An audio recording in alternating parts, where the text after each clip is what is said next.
His mission is to bring people back to the Bible and allow each and every one to identify themselves from a biblical perspective. Let's welcome Elder Gaja to show us the way to righteousness. Good morning, Elder Gaja. How are you? Hey, good morning. I'm good. Thank you. Thank you for having me. It's How very are you good. doing? I'm good. Thanks for asking. Good to have you on the program with us this morning. So we're talking about the Gathering of Christ Church. Just tell us a little bit about this church. All right. Plain and simple. We are a Bible-based organization that follows the Bible from the Old Testament to the New Testament, and actually put the books back that they took out from the original translation of the books, and basically trying to live a wholesome life by following Christ and keeping the commandments written off in the Bible. Plain and Right. simple. So you pull your principles from the example that Christ set. You consider yourselves to be pre-Constantine Christians. Shed some light on that for me. Pre-Constantine Christian simply means we're dealing with the scriptures as how Christ dealt with it with the disciples, okay, before the advent of the Nicene Creed in 325 AD. And that's when paganism became officially introduced to Christianity, i.e., Christmas, Lent, Easter, and so on. If you notice in the Bible, you can't find Jesus celebrating his birthday and in 1 year have a New Year's party after that. It's not in the scripts. Lent is not in the script. All these are pagan customs that was interjected, that became official within the Bible. I mean, within the practice of Christianity about 325. They tried to get it in before that, but it was officially done then. The Immaculate Conception became dogma under Pius the Ninth in about the 1800s. You with me? So we are, like I said, we are pre-Constantine Christians. We follow the Bible as written. You with me? Right. Yes, I am with you. But what is your response to those who challenge what you hold to be truth, though? I see that's a good question, right? Second Peter's 1 and 20 said that knowing this first, that no scripture is up for private interpretation. So you you can't challenge what I believe. If you're challenging something, you're challenging the Bible. You understand me? It's not my belief. You understand me? It was here long before I was created, and it's gonna be here long after I am no longer here. You understand me? The focus isn't me or the members. The focus is Christ. The focus is the Most High. That's the focus. You with me? Yes. So you can't tell me what your truth, my truth. That's garbage. No, the truth is the truth. You understand what I'm saying? Like if you can't, the sun rises in the east, sets in the west. Nobody can come and say, oh well, that's maybe what you believe, what I believe. Rubbish. You understand me? Yes. No, no, you can't challenge that. Truth is truth. All right. So you're holding to your truth. No challenges there. I want you to talk to us a little bit though about the mission of the Gathering of Christ Church. Where does your organization exist within the local space? All right. Within Jamaica, well, we're all over the world really, but within Jamaica, we're in Kingston, Clarendon, and St. James. All right. Okay. And our mission, like I said, what in this space, what we're looking to do really is come back to the Bible. Plain and simple. Like for example, if I asked you, what's your name, sorry? Could you repeat your name for me? My name's Sherry-Ann. Okay, Sharon. If I ask you and maybe the other colleagues in the studio who is God, right? More than likely I'm going to get about 3 or 4 different answers to that question. And we come to eradicate that. There's only one God. We're teaching who that God is. And it so happens, right? I tell you what, it so happens that the people of Jamaica, right? If your ancestors went through the cargo slave ships or the transatlantic slave trade, more than likely you are the Israelites written up within the Bible. You understand me? I have a book here called Hebrews of West Africa by Joseph J. Williams. That he went into the west coast of Africa and found Hebrew customs being practiced by the people there. It so happens that these people were taken over into the plantations that we are now called Jamaica, America, Barbados, Trinidad, etc.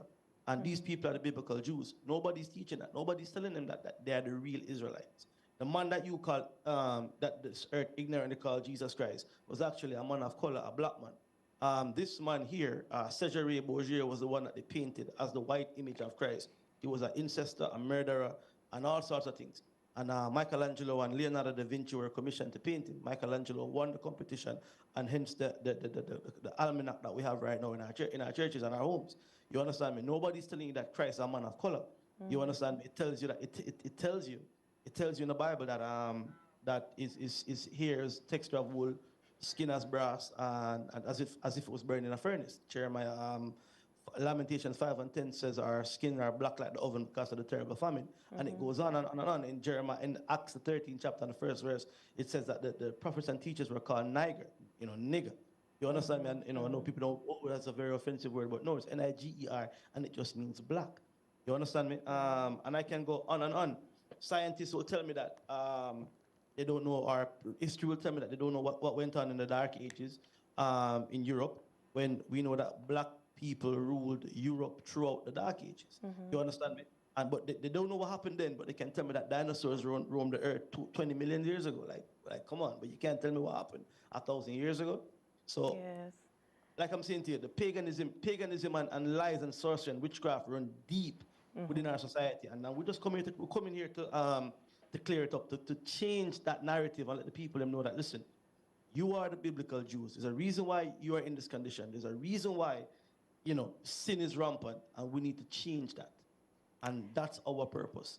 That's a wealth of knowledge right there, Elder. And I know you had a recent mission in Clarendon. You want to just share with us a little bit about what that experience was like? A recent mission in Clarendon. Yeah. No, okay, normally on a Sabbath, right? What we'll do after the Sabbath class, we'll go out on the street and just do some street ministering, talk to the people and all that. It so happens that this particular Sabbath, we went out there and there was a church there. And I got there late. And as I was coming in, I saw the church, the pastor, the woman, she was just acting a bit, what's up, lack of a bit. She was acting strange. You understand me? And it turned out the media pushed it as a church clash. It was not like that. She was just running around doing laps around the church. I don't know why. She was throwing water over the place. All of these things. And you hear them say, oh, plead the blood and the water. And there's no scripture that says that. You understand me? We stood there for like 5 hours with them, and they preached. I would know. I don't want to use the word preach. They spoke for 5 hours without one Bible verse, without even going into the book for a second. They spoke. I'm like, come on. And that's the problem with us. That's the problem what's going on with us right now. Yeah. You understand me? 1 Peter 4:11 says, if any man speak, let him speak as the oracles of God. Let him speak as what the Bible says. Forget our personal opinion. Let's go into the script, because why? If we follow, if the Bible is our premises, then we can reach from that. Yeah. You understand me? Like for example, excuse me, within your studios, there's rules within your studios, isn't it? That when you come into the CVM studios, there's no water, no smoking, no food, etc., right? So how is it that everywhere else can have rules and laws and regulations, but God don't have any? Does that make any sense? All God is there just sat down on a seat going, oh, I just love you. No, there's rules. There's things to do, things not to do. You understand me? And that's where I believe our organized religions have gone away from. You understand? Especially the Christian churches. The laws of God have 5 parts: moral, civil, dietary, ceremonial, and sacrificial laws. Christ is now our sacrifice. All 5 parts of the law stand. You understand me? So you can't come tell me that God has no rules, but you in church have rules. That don't make no sense. That is madness. But anyways.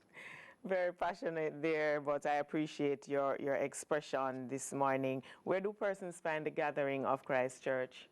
Like I said, we're in Clarendon. We have a location in Clarendon. We're in Kingston. And we're also in Montego Bay. I can give you a number if that's okay. Go ahead. To put a number out. 876-236-9890. That's 876-236-9890. We're here, and you can go online and find us as well on YouTube. We're A Gathering 144. That's the letter A Gathering 144 on YouTube. And we're here. What kind of sessions do you present your teachings in? I mean, traditionally, I know about Bible study sessions. I don't know if your organization terms it as something else, but what is your service schedule looking like? Okay, how we do it really is traditionally what we do, it's a Bible study. So you come to Sabbath, you have your pen and your paper and your books, and we go through the scriptures. Okay. You understand me?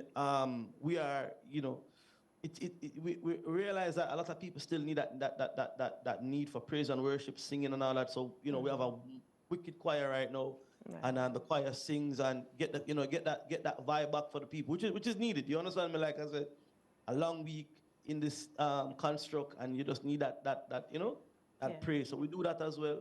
You understand me? And it's like church, I would say. But we're reading the Bible, and we got extra books that we go into as well that were taken from the original Bible.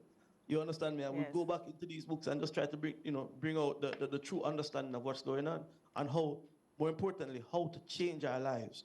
You understand me? Yes. Sin is rampant in our society, and we're looking to change that. We're looking to get rid of the scamming. You get me? I mean, all them people up by Usain Bolt place, them teach the man money, them need to come church and learn not to steal. You with me? We can teach All them more right. moral principles. Thank you for a refreshing perspective, Elder Gaja from the Gathering of Christ Church. Thank you so much for joining us this morning, and all the very best to you. Stay with us. Sunrise continues right after these messages.